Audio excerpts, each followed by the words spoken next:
I thought this was incredibly fascinating that this is a real thing, and it sort of sparked a number of other influences in this book to create this world. So today, what I'm here to talk about is Kabbalah and angels. I am no expert in anime. I'm like the last person you would go to as an expert in anime. Trust me, I know so little. But my friends who know a lot about anime tell me that Kabbalah and angels are all over anime. Is this true, anime folk? Yeah, a lot of angels? Oh, cool. Lilith's in there too? Yeah. What I'm here to do today, what I'd like to share with you is the historical context for that stuff. Give you a sense of what Kabbalah is, where it comes from, how angels fit into that system, and where magic and mysticism combine in Jewish culture, and just to give you a sense of where this all comes from, Because I met some people who are like, oh, Kabbalah, that's an anime thing. I'm like, no, it is, but there's more to it than that. So I just wanted to introduce you to the idea of Kabbalah and angels in Jewish mysticism, okay? Kabbalah is the secret knowledge that explains and illuminates the world, okay? It's an occult system of knowledge. And what I'm going to do today is just give you Kabbalah 101 because it's part of an incredibly intense and complicated tradition. There are many schools of Kabbalistic thought that stretch over many centuries and are based on many, many different texts, different masters, different theories. But I just want to give you a way of thinking about Kabbalah and just let you know what it is. And once I've set up this framework for you, I want to open it up to questions. So if people have questions about anything that I've talked about, I'd be happy to expand on it, debate it, whatever, okay? So,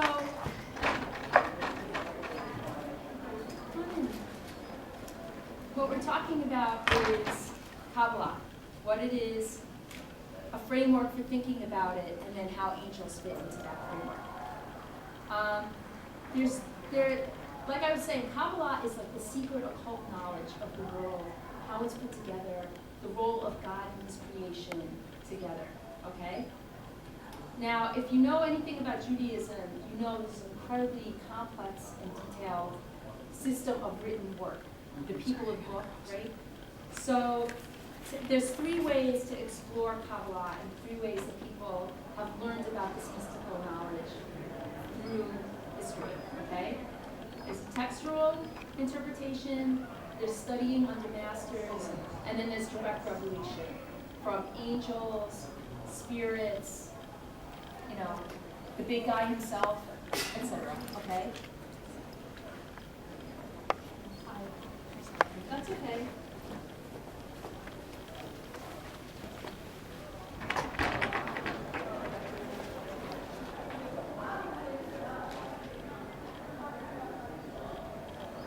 There's also 3 dimensions to this mysticism, okay?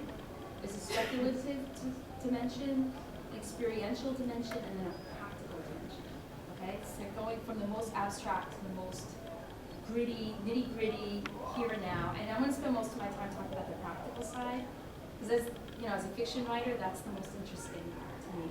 Because the speculative level of this is beyond me. I mean, there's Kabbalistic masters who spend their lives studying this, So anyhow, the speculative level of Kabbalah is studying the texts, understanding the hidden meaning of texts. There's a lot of numerology in Kabbalah, understanding the numerical relationships of things to one another. For the purposes of this talk, I'm not going to get into the numerology because it's part of that abstract system of thought. I mean, basically there's levels of emanations that rise to the Godhead, and there's all like levels of emanation. It's so cool, but I don't want to. It's like I don't have time to really talk about it and do justice. So, but to summarize this very complex system, the idea is that the creator and co-creator exist together, and that God is in the world, present, and there's a spark within every soul that is given from the creator. And in order to create free will, God withdraws laws from his creation and leaves human beings with the task of co-creating by choosing what they're going to do. So by giving the gift of free will, God is withdrawing enough so that his creations can co-create with him and decide to gather up those sparks. The way it's seen, it's talking about gathering the sparks. There's a concept called tikkun olam. People gather up the sparks in order to bring the Messiah, basically perfect the world. So that it's almost like physics. It's like an expansion, contraction. It's like sending out those sparks as they're scattered throughout the world. The job of everybody is to rebuild the world again. And that concept is called tikkun olam. And you're just weaving the world back together again. And it's a process, the way the sages talk about it, it's like a gathering of the sparks. And by free will, you have the choice. Are you going to further disperse God from the source, or are you going to bring, the different shards together? And that sort of concept, it emphasizes the importance of free will in this mystical system, and it really puts humankind on a certain level as co-creator with God, because what happens to the world is very much up to the individual people, and every single person is tasked with this great task that no one can complete by themselves. It's very much like Gandalf, saying, just because you're not going to finish the task doesn't mean it's not your job. You still do this. And so that's a speculative level. Like I said, you could spend years just studying the structures. And at the end, I want to give you some resources of places you can go if you want to start reading up into this. The next level that people experience Kabbalah, this mystical search or this mystical quest for understanding, like the hidden mystery of the world, is experiential, okay? Individual people who seek to bring the shards back together and to bring the Messiah are trying to create a system by which they can hasten that process. So you have schools like Hasidism where people study together. They follow leaders to study in schools. It's very interesting with Judaism because other mystical traditions have monasteries, nunneries, hermits, and in Jewish tradition you don't really have that. You're expected to have kids, go out and multiply. You're supposed to be a full part of the community, and the idea is that everything is holy, The challah on the table is holy. It's all holy, everything, Making sure your kid gets good grades in school, holy. It's all part of life, and they don't see this, sacred and profane division. Everything is holy. Everybody, whether you're Jewish or not, is tasked with this mission. And so the mystics who developed this whole system and you can see, I wish I had more time to go back from biblical era to today, just how this developed over time. The mystics who developed it were still, they had jobs, they had to work this out between the mundane details of existence. And that was the expectation, that, it was just as important to have a job and feed your kids as it was to study these mystical texts. So their experience of the mystical involved the everyday as well as the study, okay? And then finally, there's this practical level, and this is where I want to spend most of the time, because if you're writing about werewolves and vampires and summoning spirits, this is like applied magical studies. Like it's taking this incredibly esoteric and deep and hard to grasp, like almost the physics of mysticism, and then applying it. How do you use that? And the idea is that these mystics who've mastered these incredibly esoteric and secret knowledge of the way the world is put together, that they're able to do things like summon demons, summon angels, compel them to do things in service to that task of tikkun olam. So the idea is once you've studied these mystical texts and studied under these masters and do this, on that speculative level, really understand it, and then live it experientially, that you'll be able to apply that knowledge in very practical ways.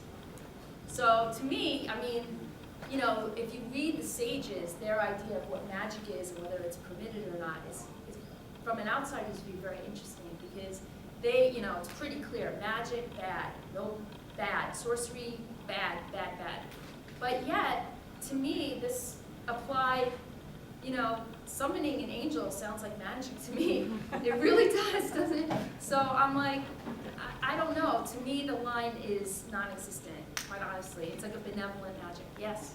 I mean, according to Hebrew myth, the idea of Solomon being able to summon demons, summon the angels, bind them, and then to go build a temple.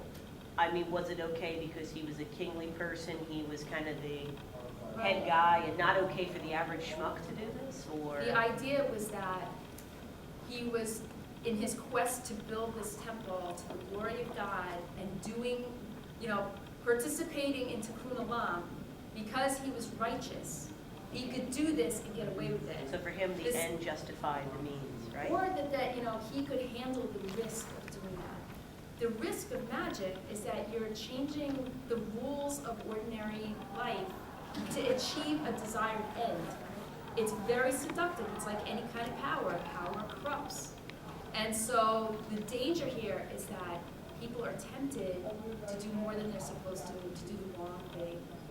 They could be possessed by both benevolent spirits and demons, So that's, I love, have you read the Testament of Solomon? Yeah. That is the source material for a lot of this. For people who don't know, the Testament of Solomon is a Greek document that purports to tell the story of how Solomon built the temple. And it starts out with a vampire sucking the blood of a little kid. It's really rich. Like, if you're looking for material, it's wonderful. And it talks about the different types of demons and the different kinds of angels, and how Solomon bound Asmodel, who is the main demon in this series, and compelled him to build the temple. If you follow the legends, the midrash, the stories that are told around the official, canon documents of Jewish mysticism, he did overwhelm Solomon at one point, and Solomon went insane. And the Temple of Solomon was destroyed, and the legends say that these spirits escaped into the world. So, in the short term, he was able to compel this demon, but in the long term, I question whether that process corrupted him to the point where he lost, the kingdom was degraded as a result of this. It's a dicey thing. What is good and what is bad, and the consequences of something with the best intentions can be very bad. So, I don't know. But the types of things in terms of practical application of Kabbalistic magic are things like summoning major ancient demons and compelling them to do good, summoning angels and compelling them to teach you the hidden wisdom of the Torah and other mystical documents, or to do things to, smite somebody. Golems. Does anyone here know? Yeah. Everyone knows what golems. Yeah. Yes. There's a lot of legends about, and it's, this goes back to the idea of the words themselves containing a magic within them. The idea is that someone who's got the power of this Kabbalah knowledge can, sanctify dirt and create like a Frankenstein monster sort of creature with it, using the names of God on the different parts of the creature's body, and that animates. It's like the life force animates within that lump of clay, like the way Adam was originally created from the dust. It's like an imitation of the creation. And these creatures don't have free will. They're very Frankensteinish. And there's a lot of legends about people who create these kinds of creatures to save the Jewish people, protect them, guard them. In this book, there are actually golems in there. And in the legends, they say it's often, the moral of the story is often to humble the person who's able to do this incredible feat and create a golem. because they start to go awry. You know, they start doing dangerous things. It's like when Frankenstein smothers a little girl. Like that sort of like just not knowing and just going astray more and more, and then they have to take them apart again. And so that's, you know, a lot of the themes that you'll find in these Midrash and the other stories is of people grappling with the limits of this power and the implications of using it. And there's a whole school of thought that says none of this is kosher. Like you should not be doing this. That, you know, it's a distraction from the very wisdom that you're studying. To do these sort of tricks and try to influence things only messes things up. But really, you should be focusing on studying and just understanding these deep truths in a second. Okay. So this, I mean, I could just go on and on. And you know, I'll just lay out the framework and then let's just talk, because I can tell you stories from books and this stuff I've studied. So in terms of where angels fit into this whole system and how they fit into the Kabbalist practitioner, if you look in the Bible, like in the original Torah, they're mentioned extensively. There's only 3 angels named in the canon of the 5 books, which is Michael, Gabriel, and Satan. It's the only ones that are named. And in the earlier books, they serve as messengers, and they're really a subset of angels. They're called Malach. They're the angels that deliver messages. They're basically like God's messengers. They go, they deliver the message. You're gonna have a baby, you know, whatever the message is. They deliver the message, and then they go. They don't influence events. And it's like what they say about middle managers. They have all the responsibility and the authority. They're tasked with, you know, telling or maybe wrestling, you know, like the story of Jacob wrestling with the angel. They're tasked to do things, tell people things, but they don't really get to decide about things. And there's many other kinds of angels, and I could just go on and on. I mean, there's watchers, there are Anim, there's cherubim, who are mighty angels. There's seraphim, who are the fiery angels. There's holy creatures, Hayot, and then Ophanim, which are reveals. And there's many, I mean, there's just, they categorize it. The later sages characterize the different kinds, and it gets very elaborate. And they have many different levels of angels and what they do. And you can see there's charts of them. It's super cool. And you know, the question is, do they have free will at all? I mean, in these earlier stories, their job is to deliver the message, give it, and go. You know, if you look in the later, some of the prophets like Daniel, they talk about how there's guardian angels that watch over people. And in the Talmud, by the time you get to the Talmud, which is like commentary on the law, they talk about how every blade of grass has an angel. And every blade of grass has somebody encouraging it to grow. And it's just the idea of, that's like that heavenly intercession. They're really the bridge between heaven and earth. And so the idea is that, you know, each nation of the world has its own angel as well. In this book, the angel Albion comes to help Winston Churchill during the war. She's the angel of Britain. And so, you know, the question is, are these really minor gods that have been incorporated? Some people say yes, some people say it's just an embellishment or further investigation into the angels already. And so, like I said, you know, as they study the angels more and more, and they're influenced by the cultures around them, you get more and more intricate hierarchies of angels. And they also get that sense of dualism between angels and the fallen angels. And again, it goes to this whole question of free will. I mean, there's a school of thought that says that the angels fell because they were jealous of the human ability to have free will. That they're considered higher than the angels because they have, you know, we all have the right and the imperative to make decisions and to choose, you know. And angels are the messengers. They don't really, they're supposed to sing glory. They don't get to choose. And they're treated as lower. So the idea behind this dualism is that, you know, the demons fell. And so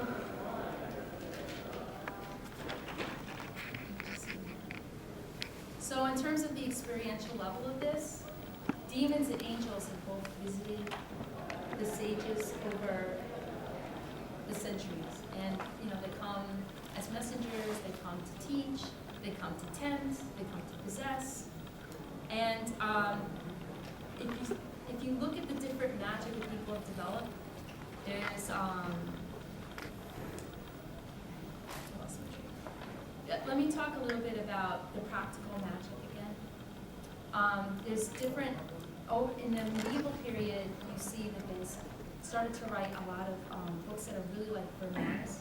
They take this hierarchy and they take these ideas of duality and they start to create very practical documents. So they have something called the Book of Raziel, like I mentioned right at the beginning, which is, like I said, it's written in angelic print. It's designed not to be understood because there's a saying that if you understand it, it will make you insane. It's just too profound to understand. And so it's written, I don't know if I have a picture in here. It's really cool. It's like strange, like little circles and lines and circles and lines, X's. If you look in the book, the way they did the production of this book is really pretty. They took some of the symbols from the Book of Raziel. You see, they put it at the top of the chapter headings. They use it to sing breaks. They use the little squigglies. It's really cool. And there's also a lot of astrology in these amulet books as well, and these books of magic as well. It's really very cool. I got to go to Israel last year, and I saw Endor, where the Witch of Endor was from, and I visited Safad, where the mystics were. It's beautiful up there. It's got this very unearthly way about it. And I visited an ancient city near there, and if you go to the temple, this was during the Roman period, you look on the bottom, it's all the mosaics that are there they're all astrology. And there's, through history there were astrologers who incorporated the astrology into the numerology and everything else to do divination and to work magic. So it's very cool. And again, there's, you need to be adept. But the whole idea of studying Kabbalah, traditionally you're supposed to be over 40 and to be well-versed in the traditional study before you were, exposed to the mysteries of it. Because of the very thing we were talking about the temptation, they wanted you to be morally right before you started studying these magics, because they could be abused and it could lead the practitioner astray. So if you look at I think I'm just going to open this to questions.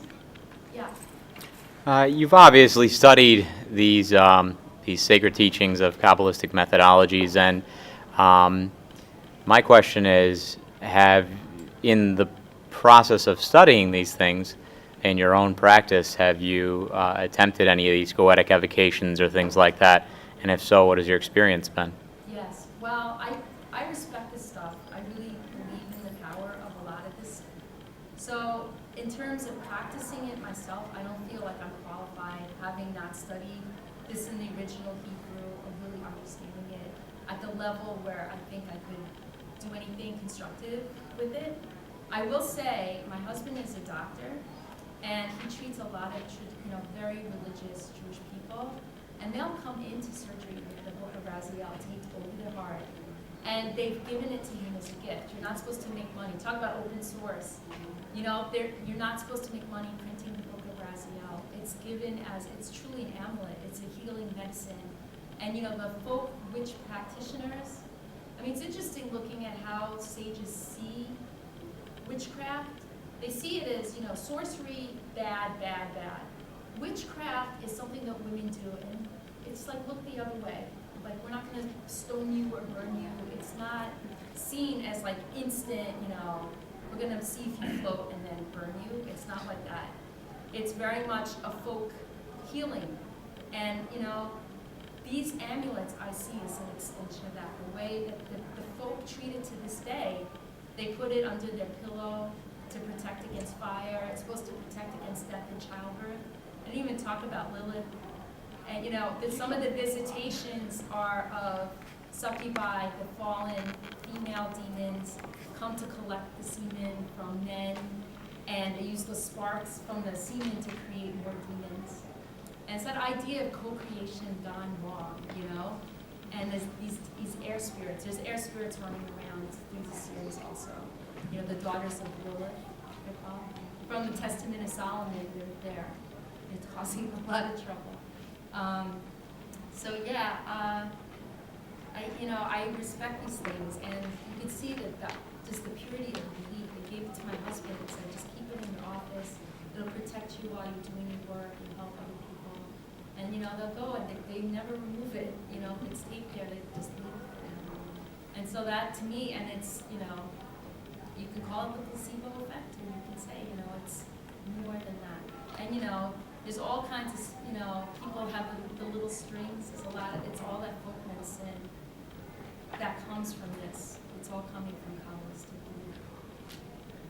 So, yes. I had a friend, a Jewish friend, who was born psychic, and she was sent to Israel as a teenager to study Kabbalah.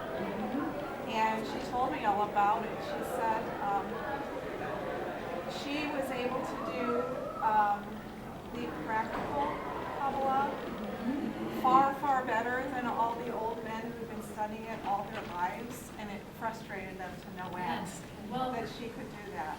But I have to say, the magic in this book is conveyed from mother to daughter. Eldest mother, mother to eldest daughter, they have the power to summon.